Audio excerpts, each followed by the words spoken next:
PM की सुरक्षा में चूक मामले में सुप्रीम कोर्ट में सुनवाई खत्म हो चुकी है। और बता दें, सॉलिसिटर जनरल तुषार मेहता ने केंद्र का पक्ष रखा है। ये पक्ष रखते हुए तुषार मेहता ने कहा है कि ये रेयर मामला है। घटना की जांच राज्य सरकार नहीं एनआईए करे। सुप्रीम कोर्ट ने मामले पर टिप्पणी की है। पीएम का काफिला रुकना गलत है।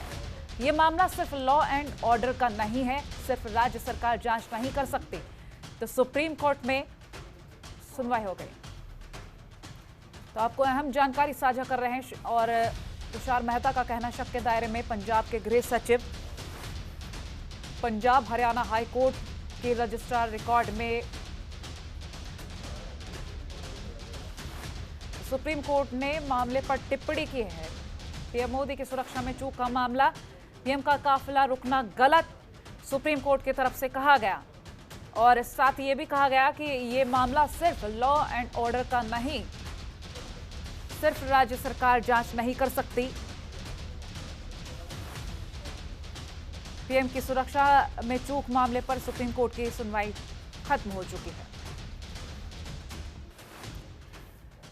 और संवाददाता ममता चतुर्वेदी दिल्ली से हमारे साथ फोन लाइन पर जुड़ गई हैं। ममता, सुप्रीम कोर्ट में पीएम की सुरक्षा में चूक का मामला पहुंचा था और आज उसकी सुनवाई खत्म हो चुकी है। फिलहाल क्या कुछ अधिक जानकारी? जी बिल्कुल, देखिए, सुरक्षा में सेंध को लेकर सुप्रीम कोर्ट में याचिका दाखिल की गई थी, जिसमें सुप्रीम कोर्ट में सुनवाई हुई। और इस पूरे मामले में सॉलिसिटर जनरल तुषार मेहता ने कोर्ट को कहा कि वो आभारी भी हैं, क्योंकि मामला बेहद गंभीर है और ये एक तरीके से दुर्लभ मामला है। जब प्रधानमंत्री नरेंद्र मोदी सड़क मार्ग से जा रहे थे तो एक नियम होता है कि एसपीजी जो है वो डीजीपी से पूछती है और डीजीपी के हरी झंडी देने के बाद ही सड़क द्वारा यात्रा शुरू हो सकती है। तो सवाल ये खड़ा हुआ है कि आखिरकार फिर डीजीपी ने मंजूरी क्यों दी जब सड़क पर अवरोध पहले से था। तो ऐसे में सुप्रीम कोर्ट में जो याचिका दाखिल की गई उसमें ये मांग किया गया है कि उसी समय सरहद पार विदेश से एक आतंकवादी ने वीडियो जारी किया, उसका भी हवाला देते हुए कहा कि क्योंकि ये सीमा पार का पूरा मामला बन रहा है, ऐसे में इस मामले की जांच एनआईए के जरिए करवानी चाहिए। फिलहाल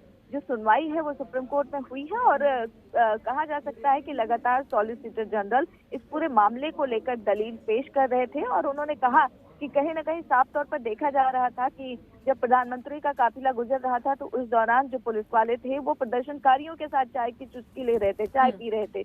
कहीं न कहीं ये मिलीभगत है और एक बड़ी साजिश है।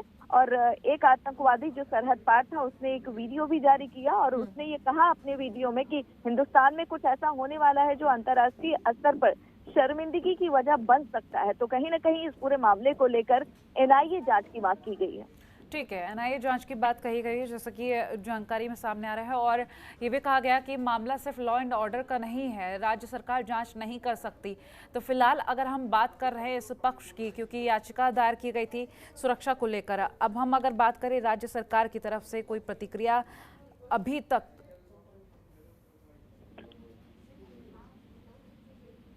कोमल, अगर राज्य सरकार की बात करें तो अब इस पूरे मामले को लेकर राज्य सरकार को अपना जवाब सुप्रीम कोर्ट में दाखिल करना होगा, क्योंकि याचिकाकर्ता ने साफ तौर पर कहा है कि राज्य को विशेष तौर पर जांच करने का इस पूरे मामले में अधिकार नहीं है, क्योंकि ये मामला देश के प्रधानमंत्री नरेंद्र मोदी से जुड़ा हुआ है, क्योंकि सुरक्षा प्रधानमंत्री से जुड़ा है। ऐसे में कोई राज्य सरकार इस पूरे मामले को लेकर सही तरीके से जांच नहीं कर सकती है। इसके अलावा ये भी कहा गया है कि राज्य सरकार ने जो कमेटी बनाई है, एक उसके अध्यक्ष एक बड़े घोटाले के भी हिस्सा रहे हैं, इस तरीके का आरोप भी लगा है। तो कहीं न कहीं सवाल राज्य सरकार की सुरक्षा पर भी खड़े हुए हैं और जिस तरीके से जांच कर रही है उस पर भरोसा ना तो भाजपा को है, ना केंद्र सरकार को है, ना ही याचिकाकर्ता को है। और यही वजह है कि इस पूरे मामले को लेकर जहां एक और गृह मंत्रालय की तरफ से कमेटी गठित कर दी गई है, तो वहीं दूसरी ओर देखा जाए तो याचिकाकर्ता ने मांग की है कि क्योंकि अंतर्राष्ट्रीय मामला पूरे मसले को लेकर बनता हुआ दिखाई दे रहा है, ऐसे में एनआईए की भी जांच होनी चाहिए। अब देखना यही होगा कि आखिरकार सुप्रीम कोर्ट इस पूरे मामले को लेकर क्या कुछ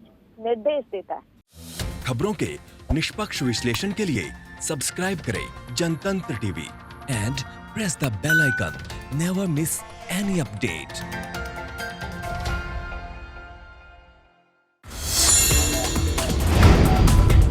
Download the Janatantra TV app, available on Google Play and App Store.